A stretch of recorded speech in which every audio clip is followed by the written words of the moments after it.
আগামীকাল মন্ত্রিসভার বৈঠক এবং বাজেট অধিবেশনের শেষ দিন। তোমাদের ভবিষ্যৎ নিয়ে আসতে চলেছে এক চূড়ান্ত সিদ্ধান্ত। এমআরসির যাচাই থেকে শুরু করে নতুন যে 2026-এর যে পরীক্ষা, অর্থাৎ তোমাদের পরীক্ষা, তার রেজাল্ট, ইন্টারভিউ এবং টাইপিং টেস্ট, সমস্ত প্রক্রিয়া কিভাবে হবে, কিভাবে এগোবে, তার একটা স্পষ্ট রোডম্যাপ কিন্তু আগামীকাল সামনে আসতে চলেছে। তো তুমি যদি একজন চাকরি প্রার্থী হও, WBSSC গ্রুপ সি এবং গ্রুপ ডি চাকরি প্রার্থী হও, তো আজকের এই ভিডিওর একটা সেকেন্ড স্কিপ করবে না, কারণ আজ আমি একদম ধাপে ধাপে ক্রোনোলজিক্যাল অর্ডারে পর একদম আলোচনা করব সরকার ঠিক কী পদক্ষেপ নিতে চলেছে এবং যে চাকরি প্রার্থীদের কী দাবি রয়েছে এবং তা কতটা পূরণ হতে চলেছে। তো যাই হোক, বেশি জল ঘোলা না করে চলো সরাসরি মূল বিষয়ে যাওয়া যাক। তার আগে প্রত্যেককে বলবো অবশ্যই কিন্তু লাইক করে দাও আজকের এই গুরুত্বপূর্ণ আপডেটটি এবং সাবস্ক্রাইব করে নাও, দিয়ে বেল বাটন হিট করে নাও, ক্লিয়ার, এবং বন্ধুদেরকে শেয়ার করে দাও চট করে। So let us start. দেখো, WBSSC গ্রুপ সি গ্রুপ ডির যে গুরুত্বপূর্ণ আপডেটস ভালো করে কিন্তু শুনবে। দেখো, প্রথমে আসি বর্তমান পরিস্থিতির কথায়, যা নিয়ে তোমরা প্রত্যেকেই চরম উদ্বেগের মধ্যে দিন কাটাচ্ছ। ছাত্রছাত্রীরা কমেন্ট করছে, বিভিন্ন নির্ভরযোগ্য সূত্র এবং ভিডিওর মাধ্যমে যে আপডেটটি উঠে আসছে তা হলো আগামীকাল রাজ্য মন্ত্রিসভার একটি অত্যন্ত গুরুত্বপূর্ণ বৈঠক রয়েছে। ঠিক আছে, অত্যন্ত গুরুত্বপূর্ণ বৈঠক রয়েছে এবং এরই সাথে বাজেট অধিবেশনের শেষ দিন। ঠিক আছে, তো যাই হোক, বিশেষজ্ঞ এবং ওয়াকিবহল মহলের অনুমান যে এই বিশেষ দিনটিতে গ্রুপ সি এবং গ্রুপ ডি সংক্রান্ত দীর্ঘদিনের যে ঝুলে থাকা সমস্যা, তা নিয়ে কিন্তু ক্যাবিনেটে বড়সড় আলোচনার যে সম্ভাবনা সেটা কিন্তু রয়েছে। তো তোমাদের দীর্ঘ সময় ধরে ফেলে আসা, তোমরা দীর্ঘ সময় ধরে রেজাল্টের আশায় বসে আছো যে রেজাল্ট কবে দেওয়া হবে, স্কোর কার্ড কবে দেওয়া হবে, কাট অফ কীরকম হবে। দেখো, এবং এই বিষয়গুলো কতটা যে যন্ত্রণাদায়ক, হ্যাঁ, যেভাবে তোমরা দীর্ঘ প্রতীক্ষায় বসে আছো, কতটা যে যন্ত্রণাদায়ক, তো একজন চাকরি প্রার্থী ছাড়া কিন্তু কেউ বুঝবে না, তাই কিনা? কমেন্টে তোমার প্রত্যেকে কিন্তু রেসপন্স করবে।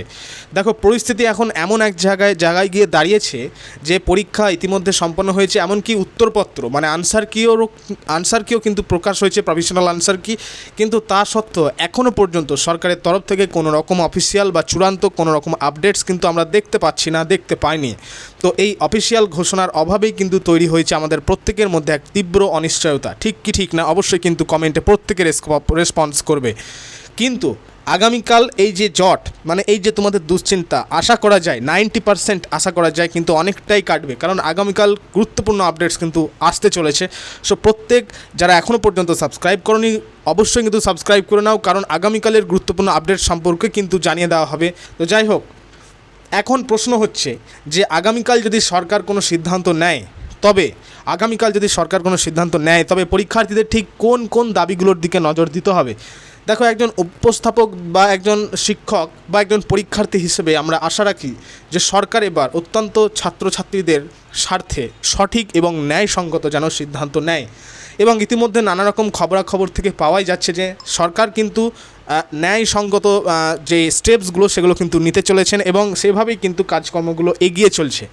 তোমরা খবর থেকে নানা রকম খবরগুলো শুনে থাকবে। তো যাই হোক, আমার সেদিকে প্রশ্ন নেই।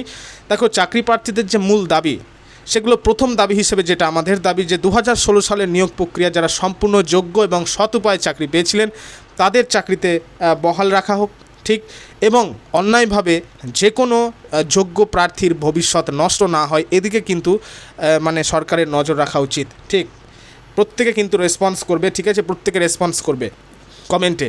দেখো, আমাদের যে দ্বিতীয় দাবি, নতুন ভ্যাকান্সি বা শূন্যপদ এমনভাবে বাড়ানো হোক যাতে আইনি জটিলতার কারণে যাদের সরকারি চাকরির বয়স পার হয়ে গেছে, ঠিক আছে, যাদেরকে বলা হয় এজ বার্ড, তো সেই যোগ্য প্রার্থীরাও যেন পরীক্ষায় বসার বা সুযোগ পাওয়ার একটা শেষ সুযোগ পান। কারণ ইতিমধ্যে তোমরা জেনেছো যে বয়স কিন্তু 5 বছর বাড়িয়ে দেওয়া হয়েছে। তোমরা নানা রকম খবর থেকে কিন্তু শুনেছো যে 5 বছর কিন্তু বাড়িয়ে দেওয়া হয়েছে। তো যাই হোক, তৃতীয় দাবি যে পুরো নিয়োগ প্রক্রিয়াটা যেন একদম 100%, ঠিক আছে, একদম 100% স্বচ্ছতার সঙ্গে নিশ্চিত করতে হবে। ঠিক আছে, যারা দুর্নীতির সাথে যুক্ত তাদের সম্পূর্ণ সরিয়ে দিয়ে যারা একদম ফ্রেশ এবং যোগ্য ক্যান্ডিডেট তাদের দ্রুত নিয়োগের সুযোগ করে দিতে হবে। এই 3টে দাবি আমাদের চাকরি প্রার্থীদের প্রত্যেকের কাছ থেকে এই 3টে দাবি কিন্তু পূরণ করার জন্য আমরা অনুরোধ করব, সরকারকে অনুরোধ করছি। নেক্সট যে বিষয়টা আমি তোমাদের বলবো যে সরকার আগামী দিনে কী আইন ও প্রশাসনিক পদক্ষেপ নিতে পারে। এবার আসা যাক সবচেয়ে গুরুত্বপূর্ণ যে বিষয়, যার জন্য অনেকে অপেক্ষায় রয়েছে, যে সরকার এই পুরো জট কাটাতে এবং নতুন নিয়োগ প্রক্রিয়া সম্পন্ন করতে ঠিক কী পদক্ষেপ বা কী স্টেপ নিতে পারে, যে আপডেটটি পাওয়া যাচ্ছে সেই অনুযায়ী সরকার দুটো ধাপে কিন্তু কাজ করতে পারে। 90% কিন্তু চান্স রয়েছে, দুটো ধাপে কিন্তু কাজ করতে পারে সরকার। প্রথম ধাপটি কি? প্রথম ধাপ হচ্ছে, প্রথমে সরকার যেটা করতে পারে তা হলো 2016 সালের গ্রুপ সি এবং গ্রুপ ডি এর যে ওএমআর সিটগুলো সেগুলোকে পুনরায় ভালোভাবে ভেরিফাই বা যাচাই করতে পারে, স্ক্রুটিনাইজ করতে পারে। এবং এমনটা কিছুটা আওয়াজ পাওয়া গিয়েছে খবরাখবর থেকে। কারণ এর মূল উদ্দেশ্য হলো যে যোগ্য এবং অযোগ্য যারা অসাধু উপায় অবলম্বন করেছিলেন সে সমস্ত প্রার্থীদেরকে আলাদা করা। ঠিক আছে, এটা করা হলে কী হবে, যোগ্য প্রার্থীদের চাকরি বাঁচানো সহজ হবে এবং আইনি জটও কিন্তু কেটে যাবে। দ্বিতীয় যে ধাপ, এর ঠিক পরে 2026 সালের নতুন যে পরীক্ষা আমাদের গ্রুপ সি এবং গ্রুপ ডি এর যে পরীক্ষা, তো এর ওএমআর শিট এবং স্কোর কার্ড প্রকাশ করা। ঠিক আছে, সরকার কিন্তু ধাপে ধাপে প্রক্রিয়াটি শেষ করার একটা রোডম্যাপ তৈরি করে ফেলেছে। তো প্রথমে ওএমআর শিট বা স্কোর কার্ড পাবলিশ করা হবে, তারপরে দেখো ফাইনাল রেজাল্ট আউট করা হবে এবং তারপর সফল পরীক্ষার্থীদের ইন্টারভিউর জন্য ডাকা হবে। যদি ইন্টারভিউ হয় তাহলে ভালো, যদি না ইন্টারভিউ হয় তাও ভালো, কোনো সমস্যা নেই। তোমাদের কি মতামত অবশ্যই কিন্তু কমেন্টে জানাবে। এবং সবশেষে যেটা গুরুত্বপূর্ণ বিষয়, যে গ্রুপ সি এর ক্ষেত্রে অত্যন্ত গুরুত্বপূর্ণ যেটা হচ্ছে টাইপিং টেস্ট। তো এর মতো প্রক্রিয়াগুলো যেন দ্রুত সম্পন্ন করা হয় এই বিষয়ে কিন্তু সরকার নজর দিতে পারে। 90% চান্স রয়েছে। আগামীকালের যে বৈঠক হতে চলেছে তা থেকে কিন্তু অনেকটাই মেঘ কাটবে বলে আশা করা যায়। তো যাই হোক, তাহলে পুরো বিষয়টা যেটা আমি বললাম, তো আগামী দিনের ক্যাবিনেট মিটিং যেমন গুরুত্বপূর্ণ ঠিক তেমনই কিন্তু গুরুত্বপূর্ণ হতে চলেছে ওএমআর সিটের যে যাচাইকরণ প্রক্রিয়া। ঠিক আছে, সরকার যদি এই চেন মেনে কাজ করে তবে খুব দ্রুতই কিন্তু তোমরা স্কোর কার্ড দেখতে পাবে, ইন্টারভিউ ও টাইপিং টেস্টের প্রক্রিয়া শুরু হয়ে যাবে। তো সমস্ত পরীক্ষার্থীদের উদ্দেশ্যে আমার একটাই বার্তা, যে অনিশ্চয়তা থাকবেই। ঠিক আছে, অনিশ্চয়তা থাকবেই, কিন্তু নিজেদের প্রস্তুতিতে কোনো রকম খামতি রাখা যাবে না। ঠিক আছে, নিজেদের প্রস্তুতিতে কোনো রকম কিন্তু খামতি রাখা যাবে না।